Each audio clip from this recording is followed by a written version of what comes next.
This is Providence Television International, the game changer. Good day and welcome to the Week in Review on Providence Television International. My name is Ugbebo Ikekwa. President Bola Tinubu joined the government and people of Plateau State in mourning the passing of a former Minister of the Federal Capital Territory, Lieutenant General Jeremiah Hussaini, retired. The elder statesman died on Thursday, January 23, 2025, at the age of 82 after a protracted illness.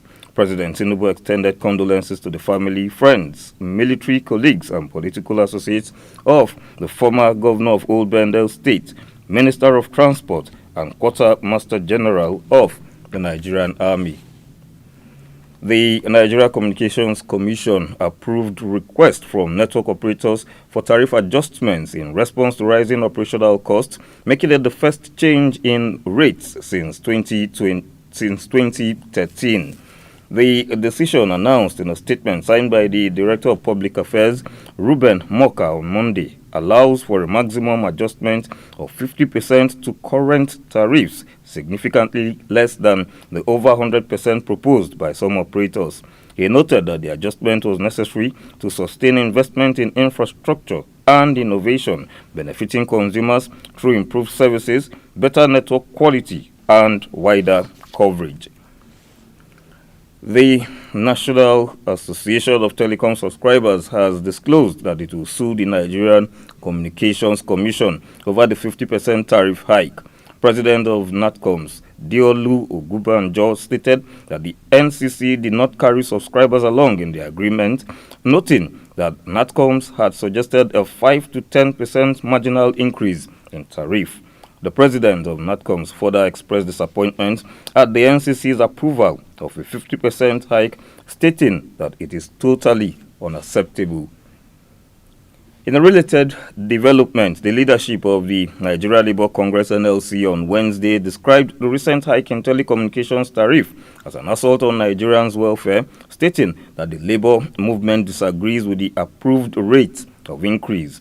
NLC President Joe Ajaero blamed the National Assembly for not standing with the majority of Nigerians regarding some policies and called for the immediate stoppage of the implementation of the hike. Comrade Ajaero further stated that the decision comes at a time when Nigerians are grappling with unprecedented economic hardship and called for mass action against the hike, including a telecoms boycott by subscribers. Edo State Governor Senator Monday Okpebholo on Tuesday assigned portfolios to 6 newly sworn-in commissioners, urging them to immediately resume their duties to accelerate development in the state. The newly sworn-in commissioners and their portfolios are Paul Ohombamu, Ministry of Information and Communication, Dr. Washington Osifo, Ministry of Water Resources and Energy, Emmanuel Padi-Iyamu, Ministry of Education, Lucky Segbe, Ministry of Local Government and Chieftaincy Affairs, Andrew Ijegbai, Ministry of Mining, Mary Olabisi Idaomi, Ministry of Women Affairs and Social Development. Governor Okpebholo charged the new executives to work diligently to deliver development across the state, noting that his administration is determined to fast-track progress and fulfill promises made to Edo citizens. Edo State Governor, in another development, has approved the recruitment of 500 teachers by the Edo State Basic Education Board. The Commissioner for Education, Dr. Emmanuel Iyamu, announced this in Benin City on assumption of office. Dr. Iyamu reiterated the importance placed on education by the Okpebholo-led administration, stressing that the recruitment is meant to fill the numerous vacancies in public schools. He called on qualified citizens to apply, stating that the recruitment is strictly based on merit. Renowned broadcaster and media entrepreneur Dr. Emmanuel Legariva has called on the Nigerian government to prepare for a possible surge in the number of repatriated Nigerians from the U.S. as President Donald Trump signs sweeping executive actions on illegal migrants. Dr. Legariva made the call while analyzing the second coming of Trump on the program Issues in the News, broadcast on Providence Television International. He noted that Nigeria lacks the facilities to accommodate returnees from the U.S. if repatriated, stating that an enabling environment devoid of insecurity is what the federal government should presently focus on. The Prime Minister told you. Yeah. Okay, so, but as a person, he has a lot of challenges ahead. But I must talk about Nigeria. Okay. Nigeria has a lot of illegal migrants in the United States. If there's a clampdown and we talk about repatriation, it will affect Nigeria very, very badly. Very, very terribly badly.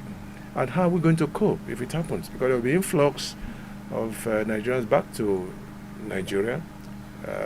That would be a very terrible thing. It might even affect the diplomatic relations between Nigeria and the United States in a very terrible manner. The death toll from Saturday's petrol tanker explosion in Niger State has risen to 98, with 69 injured and 20 shops burnt to the ground. Many of the injured citizens are in a critical condition, given the grave nature of their injuries. The fire incident occurred on Saturday morning when a speeding tanker loaded with fuel crashed and spilled fuel on the road. Residents around the scene of the accident rushed to scoop fuel, which led to the tanker explosion. The dead have already been buried in a mass grave. We'll take this break. Don't go away. This is Providence Television International, the toast of today's television viewers. Don't be left out. Thanks for staying tuned. If you are just joining in, this is the Week in Review on Providence Television International. The Chairman Association of Nigerian Private Medical Practitioners, ANPMP, Edo State Chapter, Dr. Godfrey Imwetian, has called on the federal government to create an enabling environment for doctors to practice their profession as a means to curb incessant migration of doctors from Nigeria. Speaking on the program, Prime Movers on Providence Television International, Dr. Imwetian decried the high level of insecurity in the country, noting that medical doctors have become an endangered species as they are presently the main target of kidnappers. He further stated that government-owned medical facilities are too few and therefore called for collaboration between the government and private medical practitioners to improve healthcare services across the country. Now, I was talking about the push factor. Yes, that's right. The push factors are many. Insecurity. At a time, doctors became the major persons that they were kidnapping. Yes, that's true. And in fact, we went for a conference about three years ago. One of our colleagues who came for that conference for the our scientific conference for the Association of Nigerian Private Medical Practitioners. By the time we came back, not up to 2 months we came back from that conference. He had been captured. He had been kidnapped. Till today, after 2 years, we are still looking for him. Oh, really? Nobody knows whether he's alive. Whether he's... Nigeria's former Minister of Defense, Internal Affairs and retired Army General Godwin Osagie Abi, who died on the 21st of December 2024, has been laid to rest. The funeral ceremony took place in Benin City on Friday, 24th January 2025. Born on the 10th of January 1949 in Benin, Edo State, General Abe had a distinguished military career, rising to Major General. He served as Nigeria's Defense Minister and Minister of Interior before retiring in 1999. His military service began in 1967, and by 1986, he was promoted to Colonel.